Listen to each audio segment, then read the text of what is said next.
का PNB bank का हम वो देखते हैं कि स्टॉक का प्राइस का टारगेट क्या हो सकता है अभी लेटेस्ट में।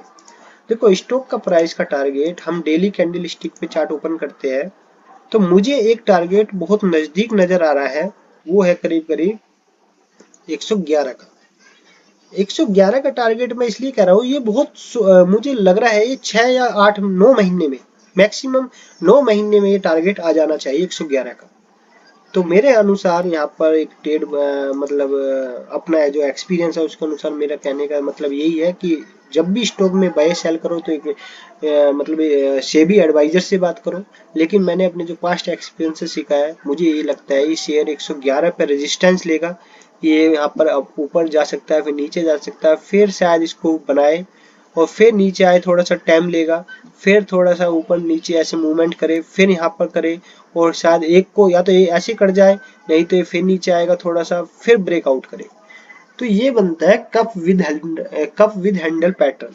कप विद हैंडल पैटर्न का एक रूल होता है कि जो इसका मतलब टारगेट होता है वो क्या होना चाहिए। टारगेट जो होना चाहिए, इसकी जो डेप्थ होती है कप की, ये टारगेट हमारा होना चाहिए इसके हाईएस्ट जो ऑल टाइम हाई है उससे नीचे होना चाहिए, तब कप विद हैंडल पैटर्न काम करता है।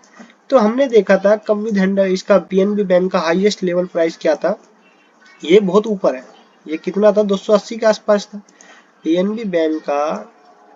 इससे भी ऊपर था हाईएस्ट प्राइस, जो हाई लेवल का प्राइस था 12, मतलब जो इसका ऑल टाइम हाई था, ऑल टाइम हाई कहना चाहूंगा मैं, ऑल टाइम हाई इसका 279 के आसपास था।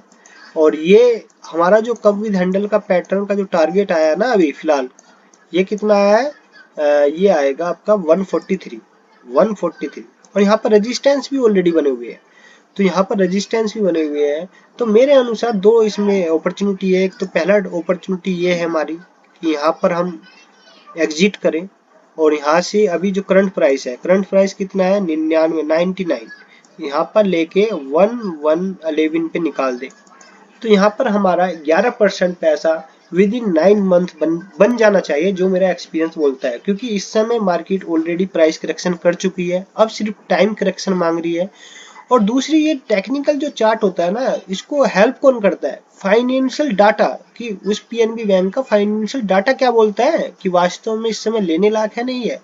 क्योंकि टेक्निकल टारगेट तभी अचीव होते हैं जब फाइनेंशियल बहुत अच्छे हो। तो इसलिए तो मैं कहता हूँ कि हम पहले टेक्निकल एनालिसिस ना करके हम फंडामेंटल एनालिसिस करेंगे। उसमें हम ये देखेंगे कि जिस कंपनी का हमने सिलेक्शन किया है वो फाइनेंशियली स्ट्रोंग है या नहीं। तो फाइनेंशियल देखा कि सब चीज ऑलमोस्ट हाईएस्ट लेवल पे है।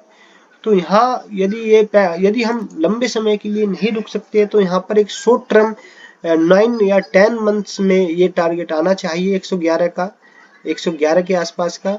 और एक टारगेट यदि हम हमारा होल्डिंग पीरियड हम यदि 3 साल के लिए शेयर में बन सकते हैं, तो मेरे अनुसार तो ये शेयर यहाँ से यहाँ जाएगा पहले, और फिर क्या करेगा ये यहाँ पर, मैंने जो सीखा है अपने एक्सपीरियंस से, ये यहाँ पर रेजिस्टेंस लेगा, फिर दोबारा यहाँ से थोड़ा सा करेक्शन करेगा, टाइम करेक्शन करेगा, फिर यहाँ पर टच करेगा, फिर हो सकता है यहाँ से ब्रेकआउट कर जाए, या हो सकता है यहाँ पर एक और रेजिस्टेंस ले फिर यहाँ से ब्रेकआउट करे।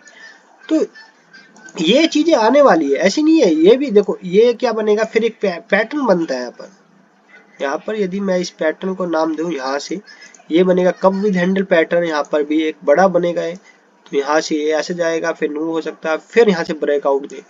और इसका टारगेट भी यदि हम ऑब्जर्व मतलब मेजर करें तो यहाँ से टारगेट आता है आपका, यहाँ से हम ट्रैक करते हैं, इसकी डेप्थ को लेते हैं और यहाँ से इसका टारगेट आना चाहिए,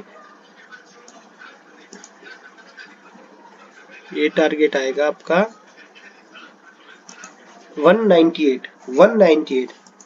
तो 198 टारगेट आने में यदि 2 साल भी लगता है तो 100% प्रॉफिट यदि आपका 3 साल में भी होता है तो 26% की CAGR निकलती है। तो 26% की CAGR निकालना भी आसान काम नहीं होता। सबसे बड़ी बात है, एक तो ये सेफ है, हमारा इन्वेस्टमेंट बिल्कुल सेफ है क्योंकि गवर्नमेंट का बैंक है। दूसरी बात है, जिसका एनपीए इतना बढ़ने के बाद ये अपने जीरो लेवल पे ले आते हैं, एक उस पॉइंट ऑफ व्यू से देखा जाए तो मैनेजमेंट का मतलब जो अप्रोच है वो एक्सट्रीम लेवल पे है। और दूसरी सबसे बड़ी बात है जो टारगेट है कप विद हैंडल पैटर्न का, जो टारगेट है वो भी लाइफ टाइम हाई से ऊपर है, मतलब जो 279 इसका लाइफ टाइम हाई है उससे भी नीचे है। तो वो target cup with handle pattern में टारगेट अचीव होने की 100% रिलायबिलिटी रहती है यदि टारगेट ऑल टाइम हाई से नीचे होता है। तो मेरे अनुसार इस पीएनबी बैंक का एनालिसिस ये था कि हमने फंडामेंटल देखा, टेक्निकल देखा, इसमें दो ट्रेड मतलब अपॉर्चुनिटी दिख रही है कि मेरे अपने पास्ट एक्सपीरियंस से, एक तो इसका 9 या 12 महीने का एक टारगेट 111 और एक टारगेट इसका है 198।